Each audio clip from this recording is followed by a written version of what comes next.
Hello friends, ये है हमारा लेक्चर 2 सेमीकंडक्टर कॉन्सेप्ट्स। अगर अच्छा लगे तो लाइक, शेयर और सब्सक्राइब करना ना भूलें। Let's start our video. Semiconductor semiconductor के दो प्रकार के होते हैं।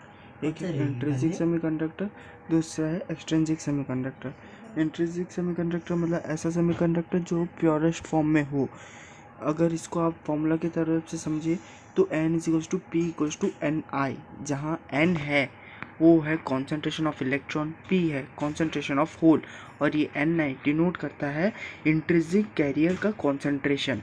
चलिए अब हम जान लेते हैं एक्सट्रिंसिक सेमीकंडक्टर क्या होता है।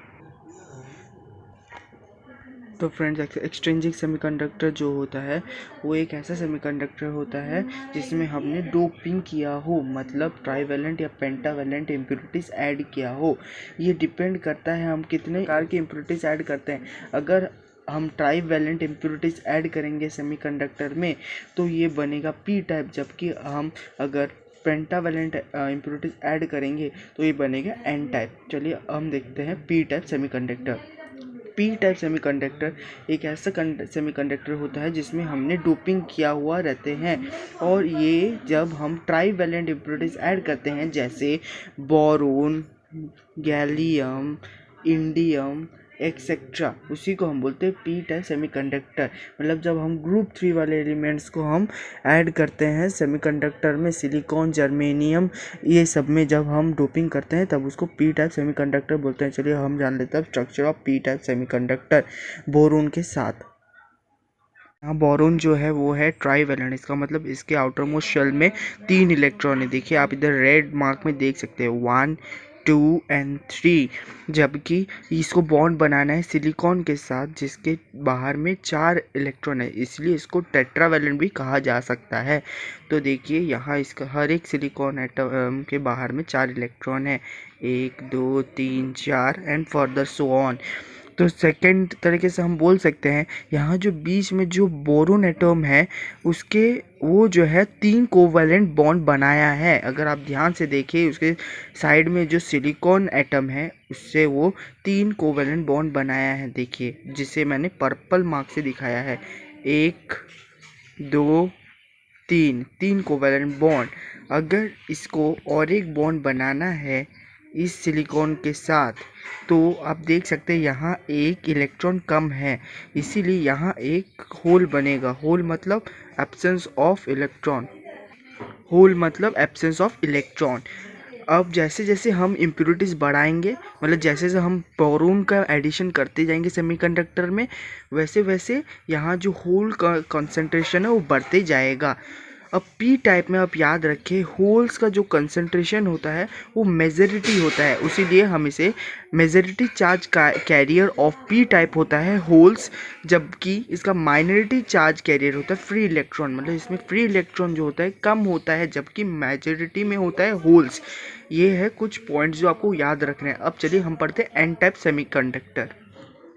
एन टाइप सेमीकंडक्टर मतलब जब कभी हम सेमीकंडक्टर के अंदर पेंटावैलेंट इम्प्योरिटीज़ ऐड करते हैं या उसमें डोप्ड करते हैं तब उसे एन टाइप सेमीकंडक्टर बोला जाएगा। जैसे कि एग्जांपल, जब हम फॉस्फोरस या आर्सेनिक या एंटीमनी इनमें से कुछ भी अगर उसमें डॉप्ट करें या एक्सेट्रा, तो इनमें से अगर कुछ भी ऐसे ऐड करें तो हम उसको एन टाइप सेमीकंडक्टर बोलेंगे, क्योंकि ये होते हैं पेंटावैलेंट।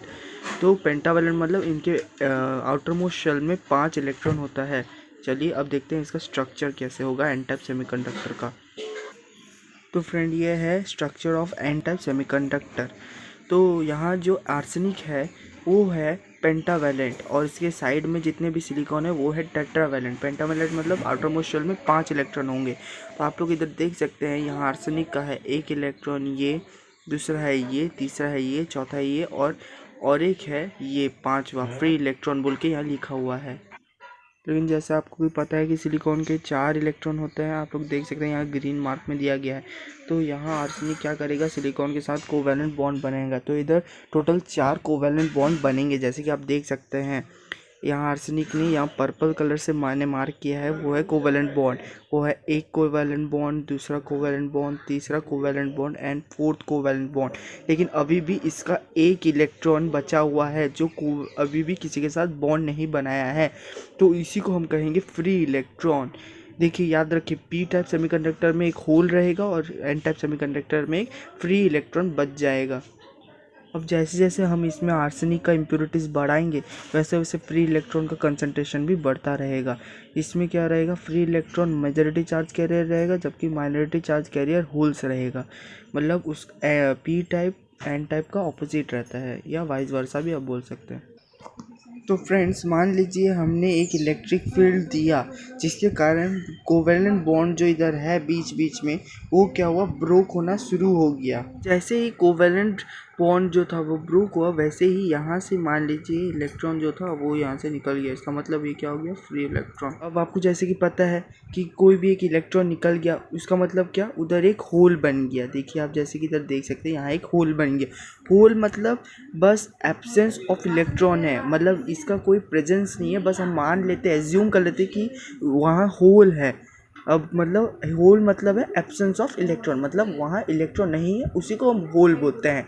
इलेक्ट्रॉन का चार्ज होता है नेगेटिव जबकि होल का चार्ज होता है पॉजिटिव। से ही यहाँ मान लेते हैं यहाँ एम पोजीशन में होल क्रिएट हुआ। अब जैसे ही होल यहाँ क्रिएट हुआ, होल क्या होता है, पॉजिटिव चार्ज, वो क्या करेगा, नेगेटिव चार्ज वाले इलेक्ट्रॉन को अपनी तरफ खींचेगा। तो मान लीजिए यहाँ का एक इलेक्ट्रॉन, यहाँ भी एक इलेक्ट्रॉन पहले से है, यहाँ का इलेक्ट्रॉन कोवेलेंट तोड़ते हुए इसमें आ जाता है। तो ये यहाँ जो होल था इसकी जगह क्या इलेक्ट्रॉन आ गया, और यहाँ ये जो होल था वो डिस्प्लेस होके यहाँ आ गया, मतलब ये आ गया एन पोजीशन में। वैसे ही ये कैरी ऑन फिर करेगा, मतलब फिर इधर आएगा, अपना नियर बाई कोवेलेंट बॉन्ड तोड़ते हुए एक इलेक्ट्रॉन उस होल में डिस्प्लेस होगा और वहाँ से रिप्लेस होके और एक होल इधर ओ पोजीशन में बनेगा, और फिर वैसे ही पी में भी बनेगा, मतलब यहाँ, और इसको हम पी बोलेंगे। तो ये जो छोटा सा मूवमेंट हुआ होल्स के कारण, जो करंट फिर प्रोड्यूस हुआ उसी को हम बोलेंगे होल करंट। नेक्स्ट पॉइंट है कि जैसे कि आपको पता है करंट फ्लो इलेक्ट्रॉन फ्लो के ऑपोजिट होता है। मतलब जैसे कि हमें पता है कि करंट फ्लो जो होता है इस डायरेक्शन में होता है, मतलब क्लॉकवाइज डायरेक्शन होता है, जबकि इलेक्ट्रॉन फ्लो इसका ऑपोजिट डायरेक्शन में, मतलब एंटी क्लॉकवाइज डायरेक्शन में होगा। तो मैं इसको ई बोल के रिप्रेजेंट करता हूँ जिससे कि आपको पता लगे कि इलेक्ट्रॉन फ्लो इस तरफ होता है और करंट फ्लो इस तरफ होता है, जिसको कि मैं आपको सी से बताता हूँ।